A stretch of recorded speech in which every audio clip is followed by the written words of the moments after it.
The race for the leadership of the ANC in KwaZulu-Natal is heating up. This as businessman and Amazulu football club owner Sandile Zungu is set to enter the race. Zungu has been approached by some leaders and structures in the party. And if nominated, he will stand against current leader and Premier Sandile Zungu and KwaZulu-Natal Finance MEC Nomusa Dube-Ncube. Mr. Zungu joins me now to talk about this and more on his vision for being in this particular space.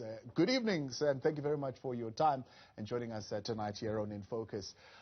One would say you've had a rich life, successful career in business. There are other forms in which you're contributing to society via sport. There are other forms in which you're contributing in leadership via the Black Business Forum.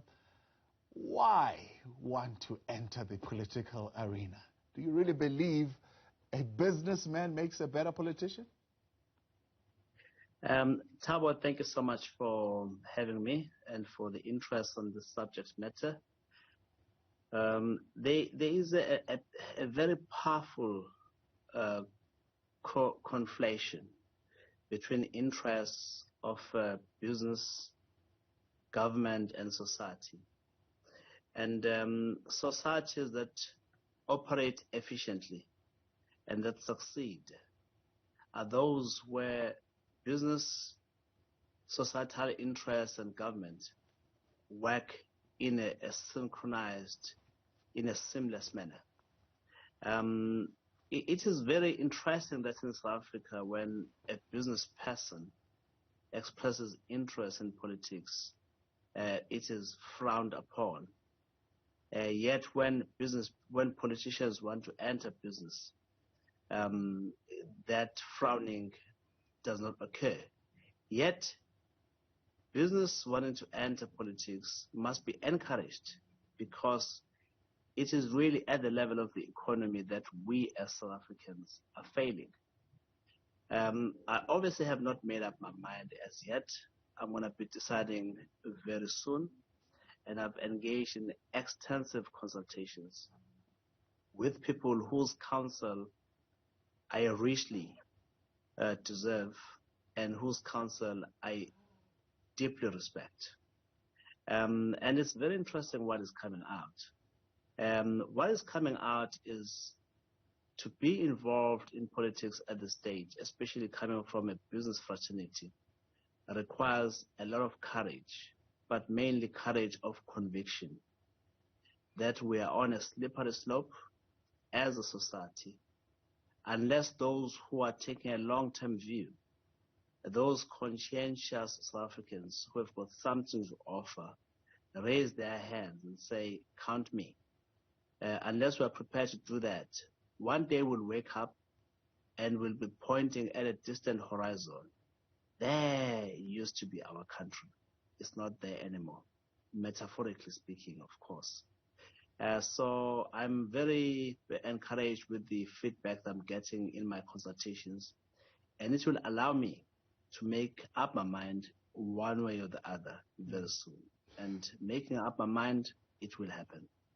Is courage enough, particularly for the vehicle with which it is said you want to enter this political race, that being the African National Congress, right? Depending on how you look at it, many are saying this is a party at war with itself. Others are saying, no, there are some in the party fighting for the soul of the organization. Whatever it is that is currently going on, it is a party that is really deeply divided, and its popularity in society, if the local government elections are anything to go by, it's certainly waning, and because of issues around service delivery.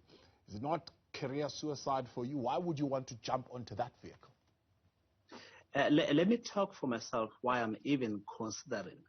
I must emphasize I've not made up my mind. And there's a lot of factors that have an influence on my decision. But let me talk about myself, why I'm even considering this. I come from the ANC. And the ANC is the only political party that I know. Became active in related the ANC structures even before the ANC was unbanned. And when the ANC was unbanned, I became an office bearer in some of the branches, especially in KwaZulu-Natal. And when I relocated to Gauteng, I became active in the branch called Rivonia Heroes in Rivonia.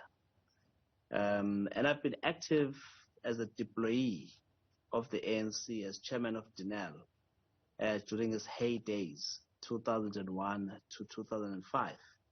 I've served in various structures of government, like the Broad-Based Black Economic Empowerment Advisory Council of the President, the Black Industrialist Advisory Council of the Minister of Trade and Industry.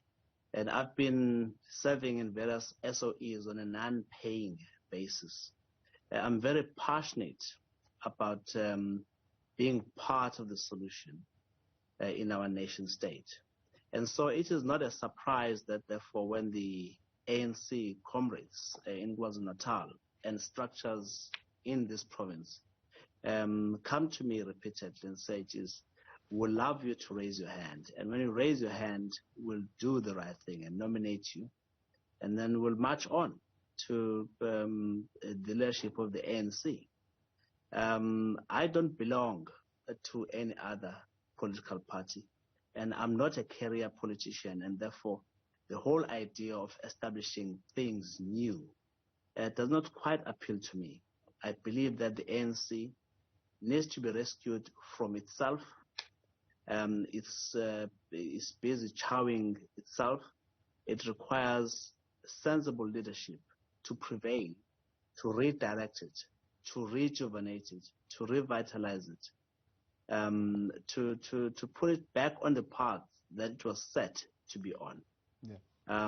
It's not gloom and doom, but undoubtedly, if it continues on the path that is in, here in KwaZulu-Natal, the ANC will be in the opposition benches come 2024, and what will happen thereafter is only for pundits and prophets to talk about. But I believe that as the only vehicle that some of our people believe, it's a vehicle to deliver lasting political freedom. Yeah. In your hearts of hearts, as long as you have been in the party and having grown in it, do you believe it's up to the task still? In my heart of hearts, I believe it's lost its compass. It's lost its moral compass. It has lost its political compass. Its historic mission of delivering a better life for all South Africans, its historic mission of delivering freedom to the poor and to the African people in particular, is lost the flavor.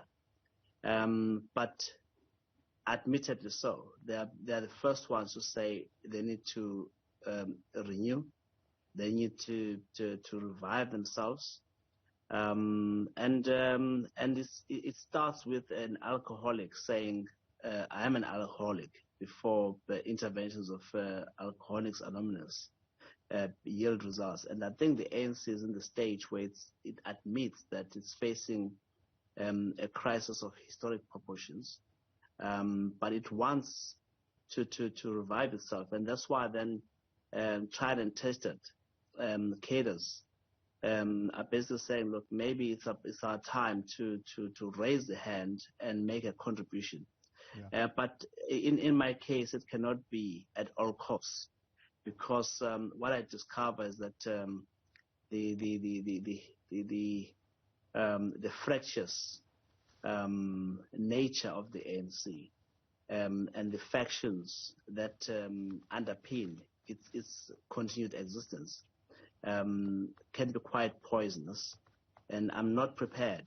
I will not be prepared to, if I was given a chance to lead the ANC in the province, to be the leader of a dominant faction. I'll prefer to lead the ANC. And if I see that that is not possible, then the prophecies of those that say you're just going to get yourself very dirty, you're going to tarnish your own image, and then the prophecies of such people are better yielded and better respected. Right, let's take a break. We'll continue in a moment with Sandile Zungu raising his hand for the, well, he says he's considering it very deeply at this particular point. Hasn't made a decision, but certainly getting counsel on it and what it would actually mean for him. In conversation with businessman and Amazulu Football Club owner Sandile Zungu, who has political aspirations, certainly saying, but I will not start something fresh, but let's see if I can't join this vehicle and consider leading this vehicle, if indeed those who are saying they will back me will get behind me. Now, it's a national conversation at the moment, Manzini, with the current Chief Justice interviews going on. The message is very clear, for example, from the ANC's Women's League, that they would like a change of leadership in KwaZulu-Natal, and that leader who will come up should be a woman. Would you be able and willing to step aside if indeed that call is as clear as it is? Funny enough, I'm one of those people who honestly and truly believe that women need to lead us at some stage. We've not had a woman as Chief Justice. We've not had a woman as a president. Yes, we've had a woman as leading the legislature, as a speaker. But these other arms of state have not affirmed women. So I'm not misaligned with that thinking at all. But what often happens in ANC leadership contests is not the leaders that decide. It's the branches that decide. And it is the branches that decide who is best suited to lead a provincial structure of the ANC at any particular point. Yes, of course, the leaders can then decide who then becomes the premier, looking at the balance of issues. But the leaders must allow branches as the basic units of the organization to decide who must lead the organization in KwaZulu-Natal. And if that person was to be a woman, I'll be making the loudest clapping behind. If it has to be me or someone else, the will of the people will have prevailed. So I've got no philosophical disconnect with the notion of women leading us. I think they deserve to lead us. That time has not come. That time long came. When you look back at your time in business, do you think some of the comments you made in business would come back to haunt you in this race, in this particular province, particularly the affinity that they have to former President Jacob Zuma? For example, comments you made about the IGOBI consortium and how they got their mining rights over a less politically connected a company, and you said, no, this deal was money for jam. And people are going to come back to you and haunt you about some of those things and your characterization of what was happening during that leadership. First of all, what you've just said, Thabo, is completely untrue. IGOBI consortium had no mining right and never wanted any mining right. IGOBI consortium was going to acquire shares in ArcelorMittal, which is a steel-making company. That's the sum total of IGOBI's ambition. It was going to acquire shares in ArcelorMittal. It had no mining right. It had no claim on any mining right. What we are probably talking about was that mining right, which was, for a lack of a better word, usurped or stolen from Kumba iron ore in Sishen. It had absolutely nothing to do with the IGOBI consortium. Absolutely. I will ask anyone who disagrees with me to please examine the facts. Did you characterize that usurping of the mining rights at Kumba as money for jam? No, absolutely not. I think that quotation does not apply in that specific case at all. What one was talking about was an ArcelorMittal transaction which was structured at the time, that on the terms that it was structured, it should have been quite of value to the participants.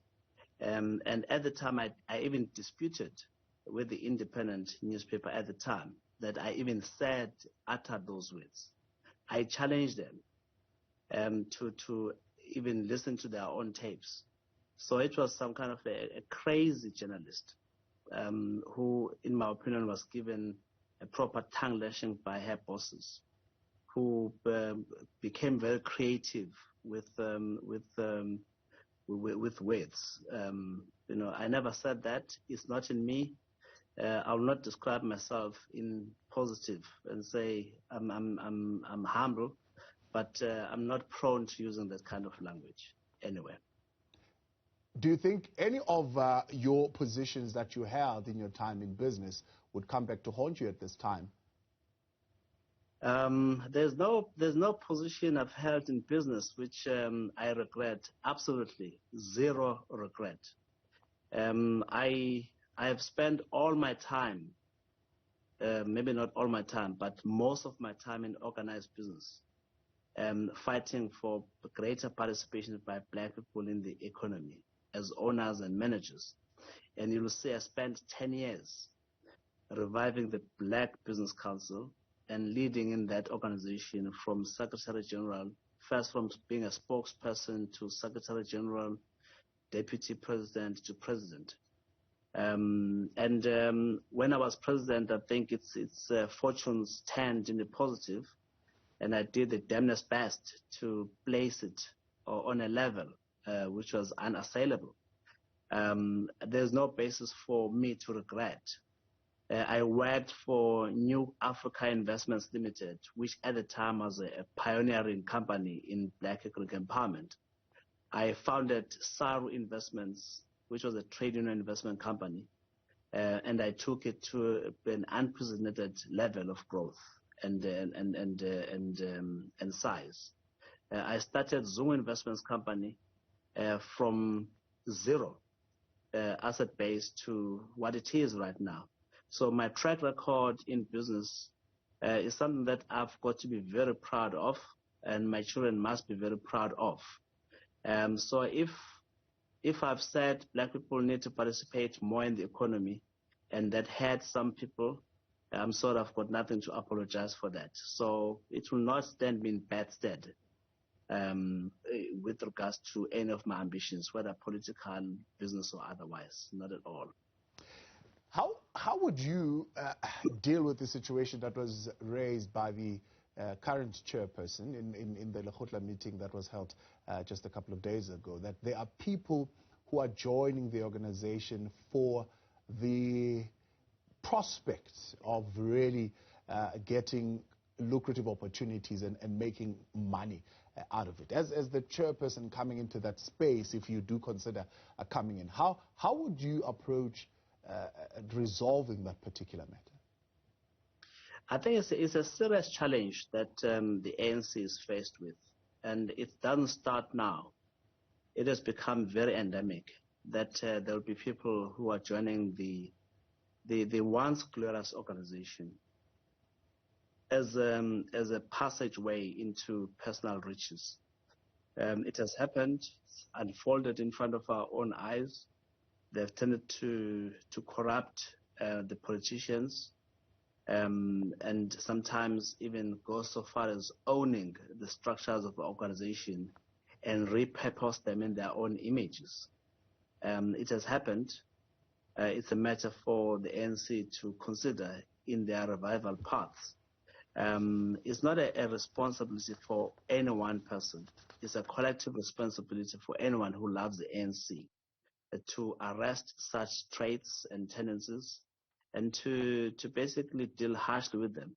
And if I was made chairperson of the ANC in KwaZulu-Natal, I'll view that as, among others, one of my primary responsibilities to orchestrate, to champion, to shepherd a discussion towards cleansing and purging of such tendencies. It's a critical must do if the ANC is to be repurposed to its original tenets of serving the people. Now, of course, in your many years in business, as you put it, you've never taken any shortcut. You didn't need to. You've worked hard, and you've gotten to where you are via your bootstraps or whatever it is, from ground zero to exactly where you are today. Are you fazed at all by the comments that say Manzini wants to be parachuted through the structures of the organization? I'm not fazed at all by that. People can use any adverb, adjective, instead of describing what my invitation really amounts to. All I can say is, quite honestly, I don't need any validation. I'm a child of the ANC. My activities in the ANC commenced in 1981 when I was doing Standard 8 at Mafumbuga, the secondary school, the day that Griffith Mxenge was killed. And it had a profound impact and influence on my posture as a young South African. And that consciousness continues to today. I don't need any validation. Often than not, people who seek to discourage and who seek to insult people of my ilk tend to be Johnny-come-latelys, people who really were nowhere when the heat was on, and who are in the organization or in the struggle today during peacetime, and with not much contribution to make. So I'm never, hardly ever, discouraged by such. Neither am I intimidated by such.